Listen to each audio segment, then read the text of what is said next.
शुक्राना गुरुजी, अनंतम शुक्राना गुरुजी।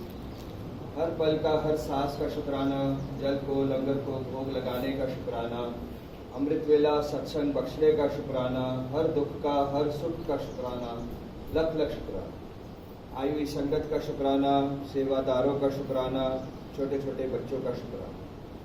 गुरुजी महाराज से अरदास है कि कमलेश आंटी के घर सुख शांति का दान दे, भरोसे का दान दे, कृपा करें इनके परिवार के ऊपर, खूब बरकत, खूब पैसा, बच्चों की तरक्की, आने वाली संतान के लिए, बच्चों की जॉब्स के लिए, मन की शांति के लिए हम सब ने अरदास करी।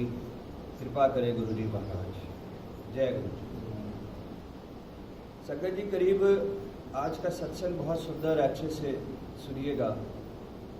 करीब 30 से 40 दिन से पहले ना मेरे सिर में बहुत दर्द रहने लग गया, बहुत दर्द। वो स्ट्रेस का, एंजाइटीज़ का, डिप्रेशंस का दर्द नहीं था, बहुत दर्द। पूरी पूरी रात मैं सो नहीं पा रहा था, पूरी रात। एंड स्टमक में बहुत बहुत कुछ हो रहा था। बहुत सारी रातों को मैं सो नहीं पाया। कई बार रात को उठा, बहुत परेशान हुआ, थोड़ा सा सैर किया, फिर लेटा। ये करीब 1 महीना ऐसे ही चलता रहा। और बस मैं जब भी लेटता, मैं शालिनी को यही कहता, मैं कहा शालिनी बहुत अजीब से सपने आ रहे हैं और बहुत बड़ी बीमारी मुझे दिखाई दे रही है आगे मेरी। मैं अपने आप को व्हील चेयर पे देख रहा हूँ, मैं अपने साथ बहुत सारी प्रॉब्लम्स देख रहा हूँ, मैं बहुत सारी चीज़ें देखता जा रहा हूँ। शालिनी ने कहा कुछ नहीं है, ऐसा कुछ नहीं है, ऐसा कुछ नहीं है।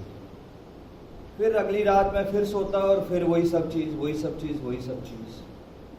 करीब 1 महीना संगत जी यही चलता रहा।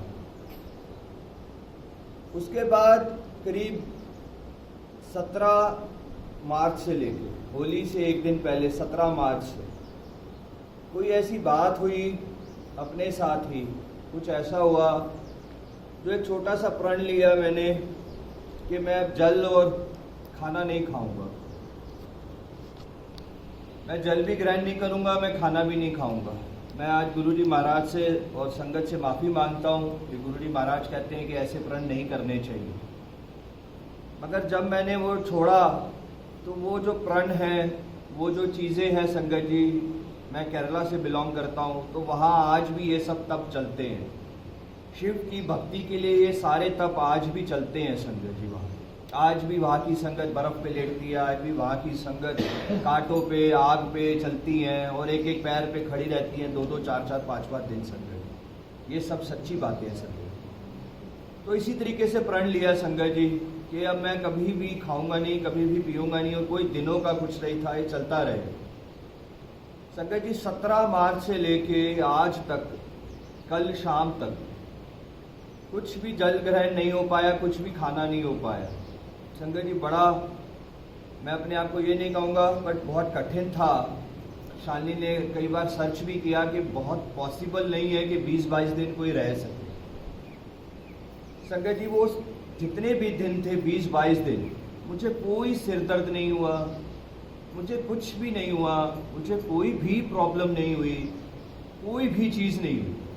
बहुत अच्छे से नींद पूरी हुई और बहुत अच्छी से सारी चीज़ें, सारे दिन निकलते चले गए संगत अपने आप ही।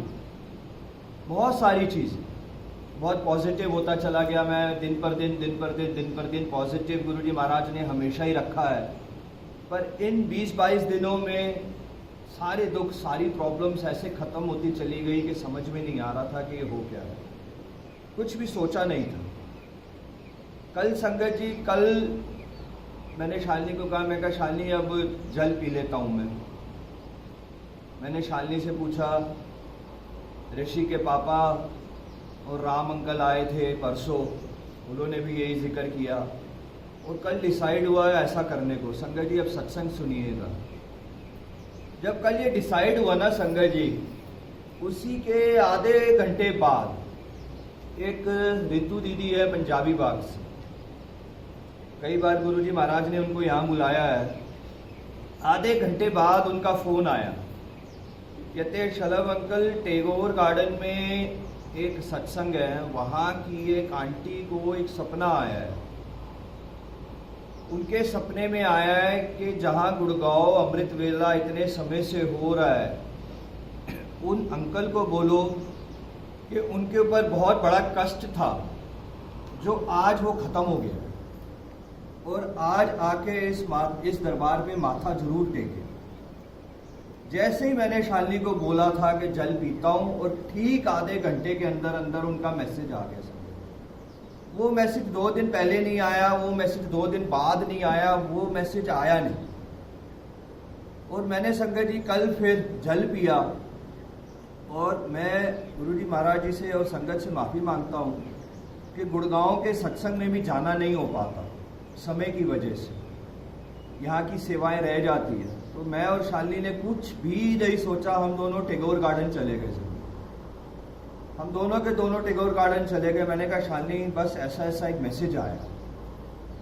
कहने का मतलब है कि संगत जी बहुत बड़ा कष्ट था, बहुत बड़ी प्रॉब्लम थी। कहाँ किस संगत को उन्होंने कहाँ से मैसेज दिया और कैसे मैसेज दिया, ठीक वो प्रण तोड़ने के बाद, ठीक वो प्रण छूटने के बाद, कि बहुत बड़ा कष्ट था जो वो टल गया है, और उसको बोलो या माथा टेक कर जाएगा, वो मैंने उसका कल्याण कर दिया। ये मैसेज और ये सपना उनको 2 बार ही आया संगत। और रितु दीदी के थ्रू कल मेरे को मैसेज मिला उनका कि आप ज़रूर आएँ, और ऐसा ऐसा कुछ चल रहा है क्या। उनको कुछ भी नहीं पता था।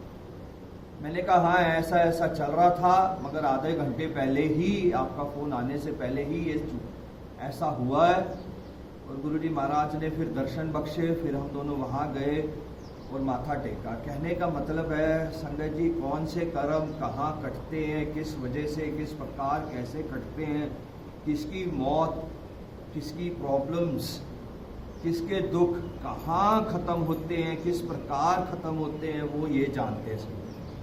मुझे लगता है कि इन 20 दिनों में बहुत बड़ी प्रॉब्लम आने वाली थी, बहुत बड़ी दुख आने वाला था, जो ये प्रण से, मैं नहीं कहूँगा कि प्रण से कट गया, बस उन्होंने शायद कुछ खाना पीना नहीं खिलाना था, वो उस वजह से वो कट गई सारी चीज़। और संजय जी मैं समझता हूँ कि सच में गुरुजी महाराज ने शायद कल वहाँ बुला के कल्याण भी किया। आगे आने वाली चीज़ें हमारी लाइफ की, हमारे परिवार की बहुत पॉजिटिव है, बहुत अच्छी हैं, और बहुत सारी चीज़ें related to business, related to finance, related to परिवार की इनर प्रॉब्लम्स को लेके हम देख रहे हैं एक आध दिन से कि बहुत सारी चीज़ें अपने आप सॉल्व होती जा रही हैं सर। तो ये है हमारे गुरुजी महाराज संगत जी कैसे कर्म काटते हैं और क्या करते हैं संगत जी, कैसे बुलावा आता है सत्संगों का, और कैसे किसी दूसरी संगत को किसी न किसी संगत का सपना आता है, कैसे किसी दूसरी संगत को कोई ना कोई मैसेज आता है संगत जी। वो मेरा नाम नहीं जानती, वो मेरे बारे में कुछ नहीं जानती वो आंटी, और मुझे लगता है कि वो आंटी शायद मुस्लिम आंटी हैं, वो कुछ भी नहीं जानती। बस उनको सिर्फ इतना ही एक मैसेज था कि जहाँ अमृत वेला हो रहा है वहाँ के अंकल पे कोई कष्ट था, वो ख़त्म हो गया है, और उनको बोलो दरबार पे माथा टेके।